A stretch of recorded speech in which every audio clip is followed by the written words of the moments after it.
Hey guys, welcome back to Hollywood Voiceover channel. எல்லாரும் எப்படி இருக்கீங்க? நல்லா இருக்கீங்களா? ஃபைனலி நம்ம Once Upon a Timeோட 3rd சீசனை ஸ்டார்ட் பண்ணியாச்சு. ஃபர்ஸ்ட் எபிசோட சும்மா வெறித்தனமா போயிட்டு இருக்கு. அதனால வீடியோவை ஸ்கிப் பண்ணாம பாருங்க. And first and second season வந்து நம்ம சேனல்ல ஆல்ரெடி அப்லோட் பண்ணிருக்கோம். பார்க்காதவங்க டிஸ்கிரிப்ஷன்ல லிங்க் கொடுத்திருக்கேன். ஃபர்ஸ்ட் அதை போய் பார்த்துட்டு வந்துருங்க. ஓகேவா? ஓகே. அண்ட் வீடியோ பிடிச்சிருந்தா மறக்காம லைக் பண்ணி விட்டுருங்க. சப்ஸ்கிரைப் பண்ணாதவங்க சப்ஸ்கிரைப் பண்ணிருங்க. அப்பதான் நான் அடுத்தடுத்து அப்லோட் பண்ற எபிசோட்ஸ் எல்லாமே உங்களுக்கு ஆன் டைமா நோட்டிஃபிகேஷன்ல வந்துகிட்டே இருக்கும். ஓகே, வாங்க இப்ப நம்ம வீடியோக்குள்ள போலாம்.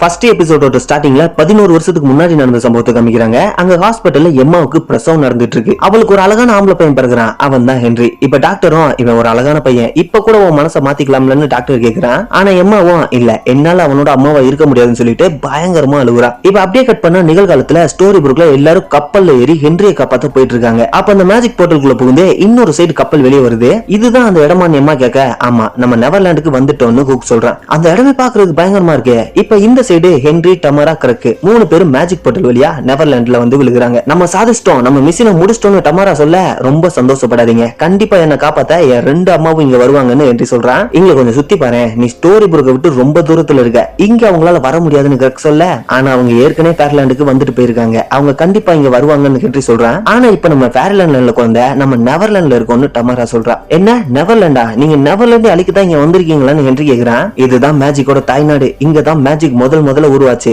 சரி கிரக், நம்ம கம்யூனிகேட்டருங்க, நம்ம ஆபீஸ்க்கு சிக்னல் கொடுக்கணும்னு டமரா கேட்க, என்னது காட்டுக்குள்ள ஆபீஸா? அங்கேயுமே வேலை பாக்குறான்னு ஹென்றி கேட்க, அது உனக்கு தேவையில்லாத விஷயம் குழந்தை, அவங்க நம்மள பத்திரமா பாத்துக்குவாங்கன்னு கிரக் சொல்றான். ஓ அப்படியா? நீ மேஜிக் அழிச்சதுக்கு அப்புறம் நான் எப்படி வீட்டுக்கு போறதுன்னு அவங்களால சொல்ல முடியுமான்னு ஹென்றி கேட்க, அதுக்கு எங்களுக்கு பதில் தெரியாதுன்னு கிரக் சொல்றான். இப்ப சிக்னல் கொடுக்கறதுக்காக அவன் வாக்கி டாக்கியே எடுக்கிறான். ஆனா அது டேமேஜ் ஆகிருக்கு, அதுக்குள்ள வெறும் மண்ணு தான் இருக்கு. சரி வாங்க போலான்னு சொல்லிட்டு அவங்களை காட்டுக்குள்ள கூட்டிட்டு போறான். இப்ப இந்த சைடு கப்பல்ல ஏன் ஸ்லோவா போய்கிட்டு இருக்க, என் மகனோட உயிர் ஆபத்துல இருக்குன்னு ரெஜினா சொல்ல, எனக்கு தெரியும் இந்த கடல் ரொம்ப மோசமானது, அதனாலதான் நம்ம ரொம்ப தூரம் போக வேண்டியது இருக்கு. ஆனா கொடுமையை பத்தியா, நான் ரொம்ப காலமா ரம்புல பழிவாங்க நெவர்லாண்டை விட்டு வெளியே போக முயற்சி பண்ணேன். ஆனா இப்ப நான் அவனையே இங்க என் கெஸ்டா கூட்டிட்டு வந்திருக்கேன். இப்படி எல்லாம் நடக்கணும்னு நான் நினைச்சு கூட பாக்கலன்னு ஹூக் சொல்றேன். அப்ப ரெஜினாவும் கிரக் என்கிட்ட ஒரு காமெடியான விஷயத்த சொன்னா, அவன் வில்லனோட முடிவு எப்பவுமே சந்தோஷமா முடியாதுன்னு அவ சொல்றா. இப்ப இந்த சைடு ஸ்னோ எம்மா கிட்ட, வருத்தப்படாத, இது எதுவும் உன் தப்பு இல்லைன்னு சொல்றா. ஆமா, எதுவுமே ஏன் தப்பு இல்ல, எல்லாமே உன் தப்பு தான், உன் பேச்ச நான் கேட்டிருக்க கூடாது, நீ நல்லதுதான் எப்பவுமே ஜெயிக்கும்னு சொன்னேன். ஆனா இங்க அப்படி நடக்கல,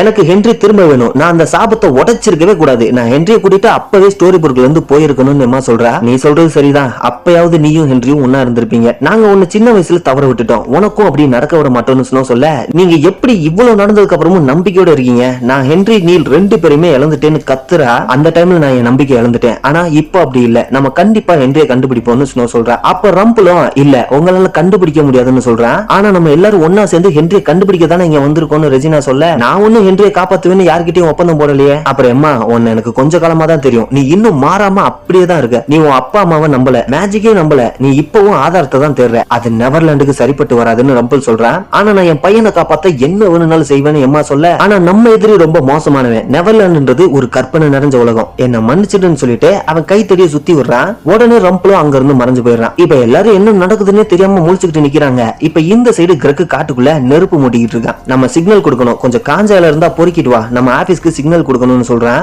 அப்ப அங்க 200 வருஷத்துக்கு முன்னாடி இருந்தே ஹென்ரியை தேடிக்கிட்டு இருந்த கூட்டம் வருது. நீங்க யாருன்னு கிரக் கேட்க, நாங்க தான் ஆபீஸை சேர்ந்தவங்க, வெல்கம் டு நெவர்லாண்டுன்னு சொல்றான். அப்ப ஹென்ரியும், நீங்க எல்லாம் தொலைஞ்சு போய் சின்ன வயசுல இங்க மாட்டிக்கிட்டீங்க தானே, ஏன் தொலைஞ்சு போனவங்க எல்லாரும் மேஜிக்கை அழிக்க ட்ரை பண்றீங்கன்னு கேக்குறான். மேஜிக்கை அழிக்க போறோமா, யார் உனக்கு அப்படி சொன்னான்னு இவன் கேட்க, அதுதான் எங்களுக்கு கொடுக்கப்பட்ட வேலைன்னு கிரக் சொல்றான். ஓ, உங்ககிட்ட அப்படிதான் சொன்னாங்களா, சரி விடு, இப்ப அந்த பையனை எங்க கிட்ட அனுப்புன்னு சொல்றான். நீங்க அவனை என்ன பண்ண போறீங்க, நாங்க எப்படி திருப்பி வீட்டுக்கு போறதுன்னு பிளான சொன்னாதான் அவனை அனுப்புவோன்னு டமரா சொல்ல, உங்களால இங்க இருந்து திருப்பி போகவே முடியாதுன்னு அவன் சொல்றான். அப்ப உனக்கு அந்த பையன் கிடைக்க மாட்டான்னு கிரக் சொல்ல, அப்ப திடீர்னு மேல இருந்து அந்த நிழல் வந்து கிரக்கோட உடம்புல இருந்து அவன் நிழல் கிழிச்சு எடுத்துருது. அவனும் மயக்கம் போட்ட மாதிரி கீழே விழுந்துடுறான். உடனே ஹென்ரியும் டமராவும் காட்டுக்குள்ள ஓடுறாங்க. அப்போ ஒருத்தர் டமராவோட முதுகுலே ஒரு அம்பை விட்டு சொருகிறான். அவளும் கீழே விழுந்துடுறான். இப்ப ஹென்ரிய காட்டுக்குள்ள துரத்திட்டு ஓடுறானுங்க. அவன் கால் தடிக்கு கீழே விழ, அப்ப ஒருத்தர் அங்க வந்து அவனை கூட்டிக்கிட்டு புதற்கு பின்னாடி போய் 2 பேரும் மறைஞ்சுக்கிறாங்க. வேணும் அவன் படையும் இங்க எல்லா இடத்துலயும் இருக்காங்க, நம்ம கொஞ்சம் கவனமா இருக்கணும். நானும் தொலைஞ்சு போன பையன் தான், அவங்க கிட்ட இருந்து தப்பிச்சிட்டேன், என்னையும் அவங்க தேடிக்கிட்டு இருக்காங்கன்னு சொல்றான். சரி நீ எப்படி தப்பிச்சேன்னு என்று கேட்க, கேள்வி கேட்க இது நேரம் இல்ல, என் கூட வான்னு சொல்லிட்டு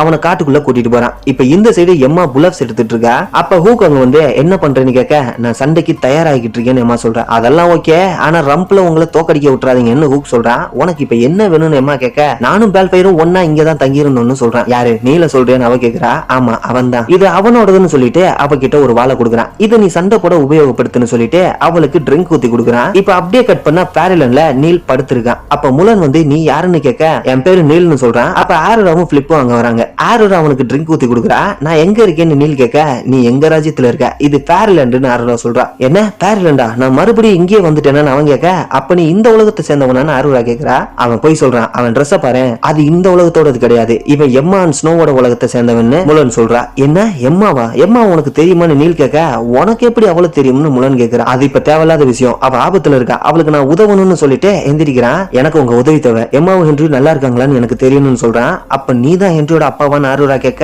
இவனும் ஆமான்னு சொல்றான். நான் ரொம்ப நாள் ஸ்லீப்பிங் கர்ஸால பாதிக்கப்பட்டிருந்தேன், அது மூலமா வர கனவை எப்படி கட்டுப்படுத்துறதுன்னு ஸ்னோ எனக்கு சொல்லி கொடுத்தா. அந்த கனவு மூலமா அவங்கள நம்மளால சந்திச்சு பேச வாய்ப்பு இருக்கு, அவங்க கிட்ட நான் என்ன சொல்லணும்னு கேட்க, நான் இன்னும் உயிரோட தான் இருக்கேன்னு சொல்லுன்னு இவன் சொல்றான். இப்ப இந்த சைடு எம்மா ஹூக் கிட்ட, நீ எவ்வளவு நாள் அவன் கூட தங்கி இருந்தேன்னு கேக்குறா. ரொம்ப காலமா, நான் இப்ப அவனை ரொம்ப மிஸ் பண்றேன்னு இவனும் சொல்றான். அப்ப திடீர்னு கப்பல் எதுலயும் முட்டின மாதிரி ஷேக் ஆகுது. வெளியே ஸ்னோவும் சார்மிங்கும் கப்பலை கண்ட்ரோல் பண்ண ட்ரை பண்ணிட்டு இருக்காங்க. என்ன ஆச்சுன்னு ரெஜினா கேட்க, தாக்குதலுக்கு தயாரா இருங்கன்னு ஹூக் சொல்றான். இப்ப எம்மாவும் வெளியே என்ன இருக்கு, சுறாவா இல்ல திமிங்கலமான்னு கேட்க, இல்ல அது ஒரு மோசமான கிராக்கனான்னு சார்மிங் கேக்குறான். இப்ப கடலுக்குள்ள விளக்க காமிச்சு எட்டி பாக்குறாங்க, கீழே கடல் கன்னிகள் இருக்காங்க, அவங்க எல்லாம் மெர்மைட்ஸ்னு ஹூக் சொல்றான். இப்ப அதுங்களும் கடலுக்குள்ள இவங்க கப்பலையே சுத்தி சுத்தி வந்துகிட்டு இருக்கு. கடலுக்குள்ள எக்கச்சக்கமான மெர்மைட்ஸ் இருக்கு, அதுங்க எல்லாமே ஒண்ணு சேர்ந்து இவங்களோட கப்பலை இடிச்சு கவுத்த ட்ரை பண்ணிக்கிட்டு இருக்கு. சார்மிங்கும் ஒரு மீன் நம்மள கவுத்த விட மாட்டேன்னு சொல்லிட்டு பீரங்கியோட குண்டு எடுத்து கப்பல்ல இருந்த குட்டி பீரங்கில லோட் பண்றான். இப்ப எம்மாவும் ஸ்னோவும் சேர்ந்து மெர்மைட்ஸ் பிடிக்க வலைய எடுக்கிறாங்க. சார்மிங்கும் பீரங்கிய வச்சு மெர்மைட்ஸ குறிப்பாத்து சுட்டுக்கிட்டே இருக்கான். இப்ப எம்மா போட்ட வலையில ஒரு மெர்மைட்டும் சிக்கிக்குது. இப்ப ரெஜினாவும் அவளோட மேஜிக் யூஸ் பண்ணி ஃபயர் பால வர வச்சு மெர்மைட்ஸ் மேல எரிறா. உடனே எல்லா மெர்மைட்ஸும் பயந்து அங்க இருந்து ஓடிடுதுங்க. எம்மாவும் ஸ்னோவும் வலையில சிக்கின மெர்மைட தூக்க முடியாம கஷ்டப்பட்டு இருக்காங்க. அப்ப ரெஜினா வந்து அவ மேஜிக் யூஸ் பண்ணி அந்த மெர்மைட்ஸ கப்பலுக்குள்ள கொண்டு வந்துடுறா. அதுவும் துடிச்சுக்கிட்டு இருக்கு. இப்ப இந்த சைடு ஹென்ரியும் அந்த பையனும் காட்டுக்குள்ள ஓடிக்கிட்டு இருக்காங்க. பீட்டர் பேனோட ஆளுங்களும் அவங்கள தேடி வேற சைடு ஓடிக்கிட்டு இருக்கானுங்க. ஹென்ரியும் நம்ம கொஞ்சம் ரெஸ்ட் எடுக்கலாம்னு சொல்றான். நீ இந்த இடத்துக்கு புதுசா, அந்த நிழல் தான் உன்னை இங்க கடத்திட்டு வந்துச்சான்னு இவன் கேட்க, இல்ல பீட்டர் பேனோட ஆளுங்க தான் என்ன கடத்திட்டு வந்தாங்கன்னு ஹென்றி சொல்றான். பீட்டர் பேன் உன்னை தேடுறானா, அப்ப அவனுக்கு நீ தேவை, அவன் கண்டிப்பா உன்னை பிடிக்கிற வரைக்கும் நிறுத்த மாட்டான்னு சொல்றான். சரி ஒன்னு எதுக்காக அவன் தேடுறான்னு கேட்க, அவனும் கழுத்துல இருக்கிற பிக்ஸி டஸ்ட காமிக்கிறான். இதை நான் அவன் கிட்ட இருந்து திட்டிட்டேன், இதை யூஸ் பண்ணா நம்மளால பறக்க முடியும், பறந்து போய் இங்க இருந்து தப்பிச்சிடலாம் நினைச்சேன், ஆனா இது வேலை செய்யலன்னு சொல்றான். கவலைப்படாத, என் ஃபேமிலி என்ன காப்பாத்த இங்க வந்துட்டு இருக்காங்க, நீயும் எங்க கூட வரலான்னு ஹென்றி சொல்ல, இங்க மாட்டின குழந்தைகளை காப்பாத்த இது வரைக்கும் எந்த பேரண்ட்ஸுமே வந்தது இல்லைன்னு அவன் சொல்றான். ஆனா என் ஃபேமிலி கொஞ்சம் டிஃபரெண்ட், கண்டிப்பா அவங்க என்ன காப்பாத்த இங்க வருவாங்கன்னு ஹென்றி சொல்றான். அப்படியே அவங்க வந்தாலும் பீட்டர் பேன் அவங்களோட நிழலை கிழிச்சு எடுத்துருவான்னு அவன் சொல்ல, அப்படியெல்லாம் நடக்காது, என்ன நம்பு, அவங்க வர வரைக்கும் நமக்கு ஒளிஞ்சுக்க ஏதாவது இடம் இருக்கான்னு கேக்குறான். இருக்கு, அது ஒரு குகை, ஆனா அது ரொம்ப தூரத்துல இருக்குன்னு அவன் சொல்றான். அப்புறம் எதுக்காக வெயிட் பண்றான், வா போலான்னு சொல்லிட்டு ரெண்டு பேரும் காட்டுக்குள்ள ஓடுறானுங்க. இப்ப அப்படியே கட் பண்ண பேரலன்ல ஆரோரா கனவு மூலமா ஸ்னோவை தொடர்பு கொள்ள ட்ரை பண்ணிக்கிட்டு இருக்கா. நீ எப்படி இங்க வந்தேன்னு முலன் கேட்க, ஒரு மேஜிக் போர்ட்டல் வழியா நான் அதுக்குள்ள விழும்போது இந்த இடத்த பத்தி தான் யோசிச்சேன், அதான் என்ன இங்க கொண்டு வந்துருச்சுன்னு சொல்றான். சரி அந்த உலகத்துல பேரலண்ட பத்தி என்ன நினைக்கிறாங்கன்னு முலன் கேட்க, அவங்க இதெல்லாம் ஒரு கற்பனை கதைன்னு நினைக்கிறாங்க, நம்ம எல்லாரும் அதுல வர கேரக்டர் தான், அவங்க உன் கேரக்டர் வச்சு ஒரு படமே எடுத்திருக்காங்க, அது உண்மையிலே ரொம்ப நல்லா இருந்துச்சுன்னு சொல்றான். படமா, படம்னா என்னன்னு முலன் கேட்கும் போதே ஆரோரா கண்முழிச்சிடறா. என்னால அவங்கள தொடர்பு கொள்ள முடியலன்னு சொல்றா. அப்ப என் அப்பாவால முடியும், அவர்கிட்ட எப்பவுமே ஒரு பிளான் இருக்கும், நான் இங்க வந்திருக்கேன்னு தெரிஞ்சுக்கிறதுக்காக ஏதாவது ஒரு பிளான் போட்டு வச்சிருப்பாரு. உடனே நான் என் அப்பாவோட கோட்டைக்கு போகணும்னு சொல்ல, உன் அப்பா யாருன்னு பிளிப் கேக்குறான். அவனும் ரம்பிள் ஸ்டில்ஸ்கின்னு சொல்றான். இப்ப அப்படியே கட் பண்ண நெவர்லாண்ட்ல ரம்பிள் ஸ்டில்ஸ்கின் டமாரா இருக்கிற இடத்துக்கு வந்துட்டான். ஹென்றி எங்கன்னு கேட்க, அவளால பேச முடியல. ரம்பிள் அவன் மேஜிக் யூஸ் பண்ணி அவளை பேச வைக்கிறான். நான் அவனை காட்டுக்குள்ள ஓட சொன்னேன், அவனும் ஓடிட்டான். பீட்டர் பேனுக்கு அவன் தேவை, இது எல்லாத்துக்கும் பின்னாடியும் அவன் தான் இருக்கான், நாங்க யாருக்காக வேலை செய்யறோம்னு இது வரைக்கும் எங்களுக்கு தெரியல. அப்புறம் நீலுக்கு நடந்த விஷயத்த நினைச்சு நான் ரொம்ப வருத்தப்படுறேன், நான் வேணும்னே அந்த மாதிரி பண்ணல, ப்ளீஸ் என்ன மன்னிச்சிடுன்னு சொல்ல, அவனும் முடியாதுன்னு சொல்லிட்டு திடீர்னு அவன் நெஞ்சுக்குள்ள கைய விட்டு இதயத்தை வெளியே எடுத்து அவளை நசுக்கியே சாவடிச்சிடறான். இப்ப அங்க இருந்து அவனு காட்டுக்குள்ள போறான். இப்ப இந்த சைடு கப்பல்ல கடல் கண்ணி துடிச்சுக்கிட்டு இருக்கா. அது என் கப்பல்ல இருந்து வெளியே தூக்கி போடுன்னு ஹூக் சொல்ல, முடியாது, இவன் நமக்கு ஒரு பணைய கைதுன்னு ரெஜினா சொல்றா. இப்ப அந்த கடல் கண்ணியும் ஒரு சங்கெடுத்து ஊதுறா. என்ன பண்றேன்னு எம்மா கேட்க, இது ஒரு எச்சரிக்கை, என்ன போக விடுங்க, இல்லைன்னா எல்லாரும் செத்துருவீங்கன்னு கடல் கண்ணி சொல்றா. இப்ப அப்படியே கட் பண்ண பேரலன்ல நீலும் முலனும் நடந்து போறாங்க. ஆமா நீ படம் ஏதோ சொன்னிய, அப்படின்னா என்னன்னு முலன் கேட்க, அதை எப்படி சொல்றதுன்னு எனக்கு தெரியலன்னு நீ சொல்றான். சரி நீ எம்மாவுக்காக போறாருன்னு சொல்ற, ஆனா அவ இங்க வந்தப்ப உன்னை பத்தி எதுவுமே சொல்லலையான்னு சொல்றேன்னு கேட்க, ஏன்னா நான் அவ இதயத்தை உடைச்சிட்டேன், அவ சாபத்தை உடைக்கிறதுக்காக அவளை விட்டுட்டு போயிட்டேன். சாபம் உடைஞ்சதுக்கு அப்புறமாவது நான் அவளை பார்க்க போயிருக்கணும். அவ என்ன மன்னிக்க மாட்டான்னு நினைச்சு பயந்து அவளை பார்க்க போகவே இல்லைன்னு சொல்றான். இப்ப அப்படியே கட் பண்ணா நெவர்லாண்ட்ல ஹென்றி அவனும் காட்டுக்குள்ள வேகமா ஓடி வராங்க. அவங்க நம்ம பக்கத்துல வந்துட்டாங்கன்னு ஹென்றி சொல்ல, நம்ம குகைக்கு பக்கத்துல வந்துட்டோம், என் பின்னாடியே வான்னு சொல்றான். அப்ப திடீர்னு ஒரு அம்பு வந்து அவன் முன்னாடி இருக்க மரத்துல குத்துது. நம்ம வேற வழியில போலான்னு சொல்லிட்டு ஹென்றி அவனை காட்டுக்குள்ள கூட்டிட்டு ஓடுறான். இப்ப இந்த சைடு கப்பல்ல நீ இந்த சங்க வச்சு என்ன பண்ணுன்னு சார்மி கேக்குறான். அவளும் என்ன போக விடுங்கன்னு சொல்றா. நீ சொல்ற வரைக்கும் உன்னை விட மாட்டேன்னு ரெஜினா சொல்ல, அது வேஸ்ட், கடல் கண்ணிங்க எப்பவுமே பொய் மட்டும் தான் சொல்லுவாங்கன்னு ஹூக் சொல்றான். ஒருவேளை அவளை ரிலீஸ் பண்ணா அவன் நம்ம பக்கம் சேர வாய்ப்பு இருக்குன்னு சொல்ல, இல்ல அவ அவளோட ஃப்ரெண்ட்ஸை கூட்டிட்டு வந்து நம்மள கொல்லதான் முயற்சி பண்ணுவான்னு ரெஜினா சொல்றா. உங்களை கொல்ல என் ஃப்ரெண்ட்ஸ் எல்லாம் தேவையில்ல, கொஞ்ச நேரத்துல நீங்களே செத்துடுவீங்கன்னு கடல் கண்ணி சொல்றா. அப்ப திடீர்னு பயங்கரமா இடி இடிக்குது. இது ஒரு புயல், இததான் அவ வர வச்சிருக்கா, அவளை போக விடாதீங்கன்னு ஹூக் சொல்ல, சார்மிங் கத்தி எடுத்துட்டு வந்து அந்த புயலை நிறுத்து, அதுக்கப்புறம் உன்னை ரிலீஸ் பண்றேன்னு சொல்ல அவளும் ஒத்துக்க மாட்டேங்கிறா. உடனே ரெஜினாவும் அவளை கொல்லுன்னு சொல்ல, இல்ல என்னால முடியாது, நம்ம ஒண்ணு காட்டு மிராண்டி கிடையாதுன்னு அவன் கத்துறான். நீங்க தான் உங்க மரணத்தை தேடிக்கிட்டீங்கன்னு கடல் கண்ணி சொல்லுது. இப்ப ரெஜினாவும் அவன் மேஜிக் யூஸ் பண்ணி அந்த கடல் கண்ணிய ஒரு சிலையா மாத்திடுறா. நீ ஏன் இப்படி பண்ணன்னு எம்மா கேட்க, அப்ப அவங்க கப்பல் முன்னாடி ஒரு பெரிய அலை வருது. எல்லாரும் கப்பலை கெட்டியா பிடிச்சுக்கிறாங்க. இப்ப அப்படியே கட் பண்ணா பேரல்ல நீலும் முலனும் ரம்பிள் ஸ்டில்ஸ்கினோட கோட்டைக்கு வந்துட்டாங்க.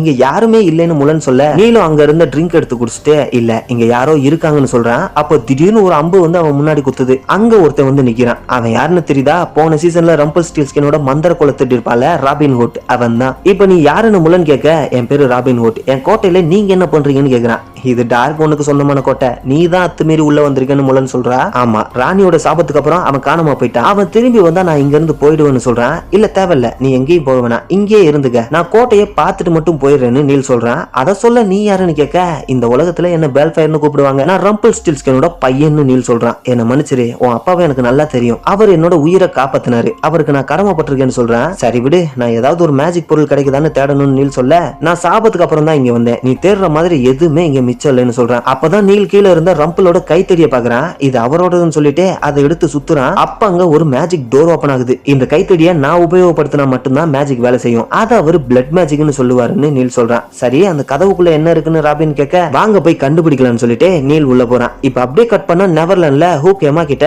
இது புயல் இல்ல, இது ஒரு சாபம்னு சொல்றான். நீ ஏன் இப்படி பண்ண, அந்த கடல் கண்ணியை திருப்பி கொண்டு வான்னு சொல்ல, இப்ப அவளும் ரெஜினாவும் பழசெல்லாம் பேசி அவங்களுக்குள்ள ஒரு பெரிய வாக்குவாதமே வந்துருது. உடனே ஸ்னோவும் அவன் மூஞ்சிலே ஒரு குத்து விட்டுறா. பதிலுக்கு ரெஜினாவும் அவள் அடிக்கிறா. இப்ப சார்மிங் வந்து என் ஒய்ஃபே அடிக்கிறான்னு கேட்டு அவள் அடிக்க போறான். ஆனா அவன் அடிச்சது ஹூக் மேல விழுந்துருது. இப்ப அவனும் பதிலுக்கு இவன் அடிக்கிறான். எம்மாவும் நிறுத்துங்கன்னு கத்த கப்பல்ல நிறைய இடத்துல இடி வந்து விழுகுது. இது ஒரு ட்ராப், நம்ம கோவம் தான் அந்த புயலை உருவாக்குது, நீங்க சண்டையை நிறுத்தினாதான் அது நிக்கும், இல்லாட்டி நம்ம எல்லாரும் செத்துருவோம்னு சொல்றா. ஆனா எவனுமே காதுல வாங்காம பயங்கரமா சண்டை போறானுங்க. இப்ப எம்மாவும் சண்டையை நிறுத்த வேற வழி தெரியாம கடலுக்குள்ள குதிச்சிடுறா. இவங்களும் எம்மானு கத்திக்கிட்டே வந்து எட்டி பாக்குறாங்க. அப்போ கப்பல்ல இருந்து ஒரு கயிறு இருந்து கடலுக்குள்ள விழுகுது.